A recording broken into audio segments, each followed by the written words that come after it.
Gwaan people, this is your boy Rome. Welcome back to the channel. You're watching the fourth official, that place and the only place you can get that Jamaican American views on football. The heavy bias towards Manchester United. I'd like to say, guys, thank you so much for liking, sharing the videos.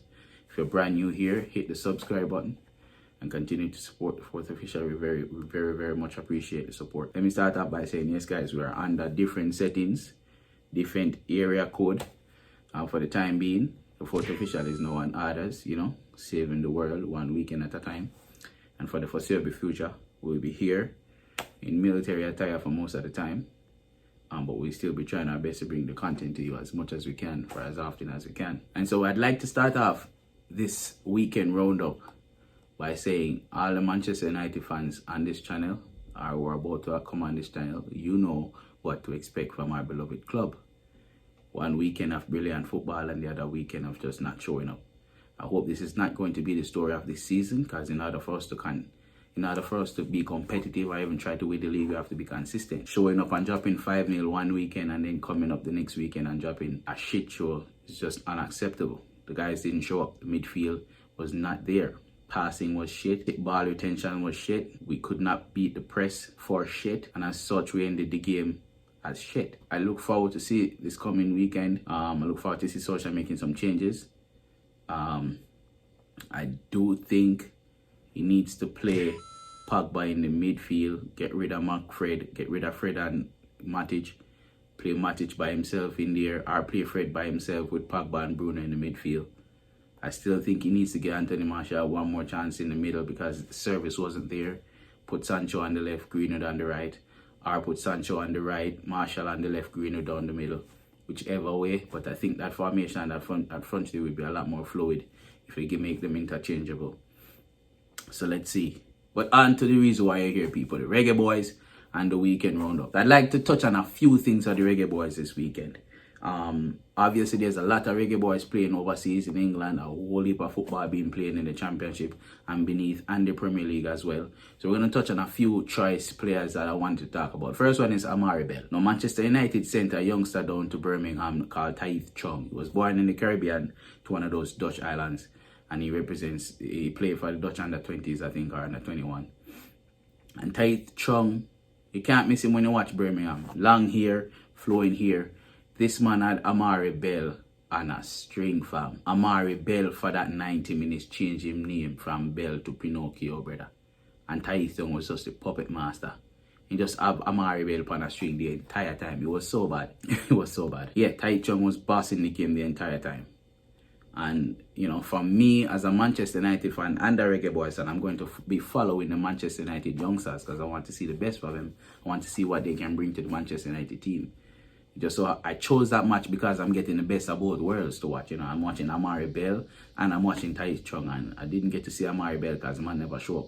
He's been playing good for the past couple of games for Luton, but Jesus Christ, I'm dealing with him wicked.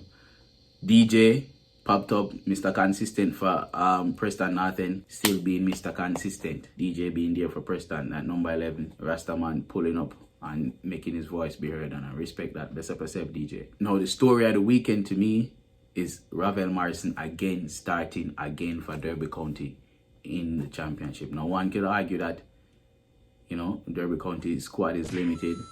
However, Ravel Morrison seems to be the perfect fit for Derby.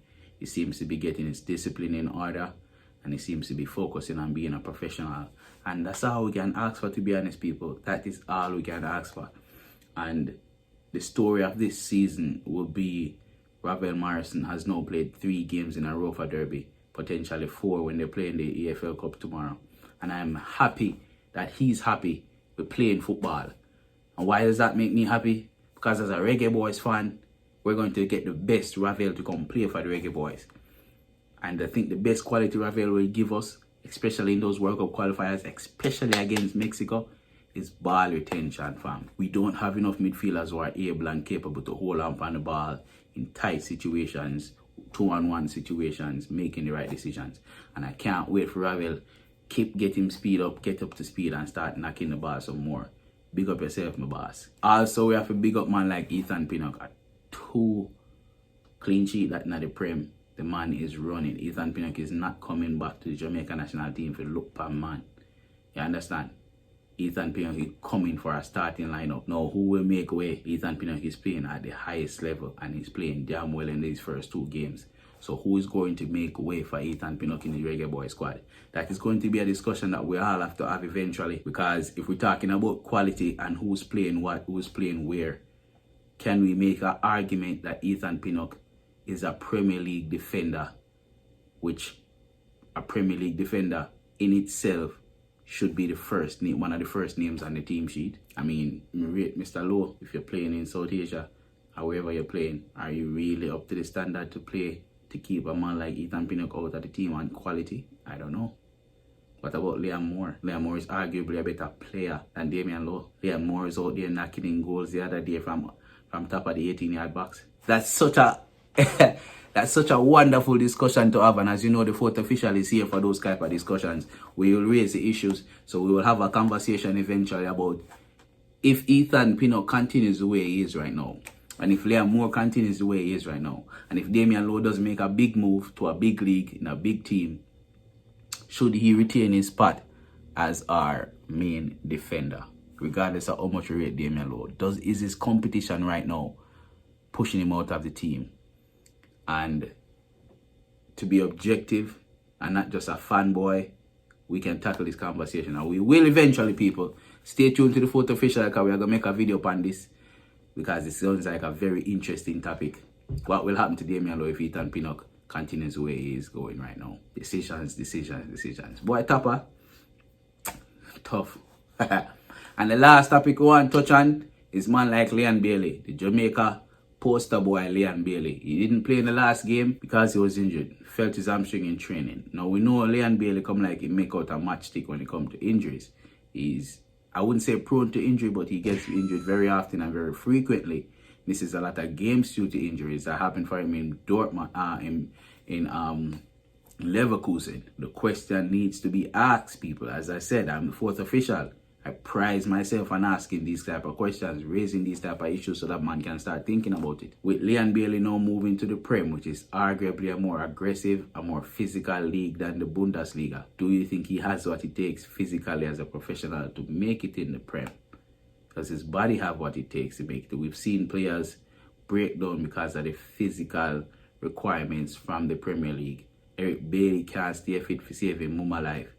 Adam Lallana, great baller, can't stay fit for saving granny life because of the physical sacrifices needed to be made. Some people are born for it, some people are made for it, some people never get injured. Bruno has missed a maximum of 10 days in the entire playing career due to injury, while Eric Lallana, man like Danny Welbeck, cannot stay fit. So people, we have to start asking the question, are we still in doubt when it comes to Leon Bailey with his ability to stay fit for a consistent basis and play consistent football?